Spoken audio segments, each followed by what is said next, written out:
ओम श्री सतनाम साखी। जय श्री कृष्ण। परम श्रद्धेय सद्गुरु स्वामी शांति प्रकाश जी महाराज के सत्संग प्रवचनों का संकलन, सत्संग वर्खा भाग 13, प्रवचन 4, हम राखी गुरु आपने, पार्ट 2। गुरु महाराज ने अपने प्रवचन में कहा, सिंध में एक सिद्ध संत रहते थे, भाई हरचूराम। वे किसी का घर आने का न्योता नहीं मानते थे। उनको मनाने के अलग अलग तरीके सोचे जाते थे। लोगों की अगाध श्रद्धा थी उन पर। व्यवहार में वे तंबाकू का व्यापार करते थे। वहीं पर एक संत हुए, भाई आत्म प्रकाश। बहुत ही अच्छे और विद्वान प्रकृति के व्यक्ति थे। उन्होंने एक बगीचा खरीदा। उनकी इच्छा हुई कि भाई हरचूराम बगीचे में चरण घुमाएं, लेकिन वे तो कहीं चरण घुमाने जाते ही नहीं थे। अब क्या करें? उन्हें एक युक्ति सूझी। वे आए भाई हरचूराम के पास तो उन्होंने पूछा, कहो भाई, कैसे आना हुआ? संत आत्म प्रकाश ने कहा, मैं व्यापार करना चाहता हूँ। भाई हरचूराम ने पूछा, किस चीज का व्यापार? तो संत ने कहा, तंबाकू का। भाई हरचूराम बोले, तंबाकू तुम क्या करोगे? तुम्हारे पास दुकान थोड़ी ही है। संत आत्म प्रकाश ने कहा, साईं, बहुत लोग आते हैं हमारे पास। सारा दिन गरीब गुरबे आते हैं, हुक्का पीते रहते हैं। आप संत हैं, आपके हाथ का तंबाकू पीकर शायद उनका उद्धार होगा। भाई हरचूराम समझ तो गए कि संत किसी न किसी बहाने अपने यहाँ बुलाना चाहते हैं। उन्होंने कहा, तो मन भर तंबाकू ले लो। संत आत्म प्रकाश ने कहा, नहीं नहीं, 2 गाड़ी भरकर चाहिए। भाई हरचूराम ने कहा, इतना क्या करोगे और फिर पैसे कैसे दोगे? संत आत्म प्रकाश बोलने लगे, पैसे लेने आप हमारे बगीचे में आना, जो लाड़काने और पीरगोट के बीच में है। अब उन दिनों भाई हरचूराम व्यापारियों से पैसे वसूलने जाते थे, इसलिए संत आत्म प्रकाश ने ये युक्ति की। 2 गाड़ी तंबाकू खरीद ली, क्योंकि इससे कम में भाई हरचूराम पैसा वसूलने के लिए नहीं आते थे। भाई हरचूराम ने स्वीकार कर लिया। अब भाई हरचूराम को बुलाने के लिए संत ने 2 महीने पहले से ही अपने बगीचे में रहना शुरू कर दिया।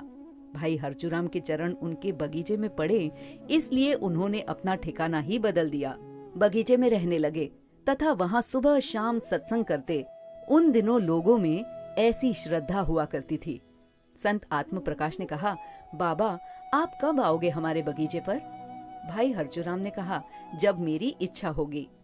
भाई हरचूराम समझ तो गए थे कि संत हमें बुलाने के लिए सारी कोशिश कर रहे हैं, परंतु वे किसी को कुछ कहते ही नहीं थे। वे भीड़ से दूर भागते थे। इधर संत आत्म प्रकाश ने लोगों को रात दिन निगरानी के लिए लगा दिया कि कब भाई जी की इच्छा होती है आने की। जब वे आएं तो संतों का भंडारा करें, मेला लगाएं। भाई हरचूराम के साथ 2 आदमी रहते थे। उनमें से एक था घनश्याम। भाई हरचूराम ने घनश्याम से कहा, परसों संत आत्म प्रकाश के पास चलना है पैसे वसूलने। जैसे ही संत आत्म प्रकाश को पता लग गया, उन्होंने स्वागत सत्कार की पूरी तैयारी कर ली। भाई हरचूराम भी समय पर बगीचे में पधारे। संत आत्म प्रकाश बहुत प्रसन्न हुए। सत्संग तथा संतों का भंडारा हुआ। फिर संत आत्म प्रकाश ने भाई हरचूराम से एक जिज्ञासा की, भगवान कैसे राजी होंगे? भाई हरचूराम बोले, मैं पढ़ा लिखा तो हूँ नहीं, ना ही शास्त्र पढ़ता हूँ, न सत्संग कथा करता हूँ। मुझे कथा करना अच्छा भी नहीं लगता है। आप किसी संत या महात्मा के पास जाइए। संत ने 3-4 बार पूछा और उन्होंने भी यही उत्तर दिया कि ना मैं मंदिर टिकाने जाता हूँ, कथा नहीं सुनता, शास्त्र नहीं पढ़ता, आप किसी और से पूछ लीजिए। 3-4 बार पूछने पर भी भाई साहब ने उत्तर नहीं दिया। संत ने आखिर कहा, जिन छड़ई भूत छड़ई, पर बाओ न छड़ई। बताइए भगवान कैसे मिलेंगे? नहीं तो तंबाकू के पैसे अब नहीं दूंगा, आपको फिर से आना पड़ेगा। तब भाई हरचूराम हंस दिए, बोले, मैं मंदिर नहीं जाता, किसी संत के पास भी नहीं जाता, फिर भी बड़ों से ये सुना है, आन मणि झगड़ा टूटा। ये थे भाई हरचूराम के कहे हुए अक्षर। आन का मतलब है अपना अहंकार छोड़ दो। मैं बड़ा हूँ, मेरी बात ऊंची है, अपना हठ छोड़ दो, आप भगवान के करीब होंगे। इतना सुनते ही सब वाह वाह कह उठे।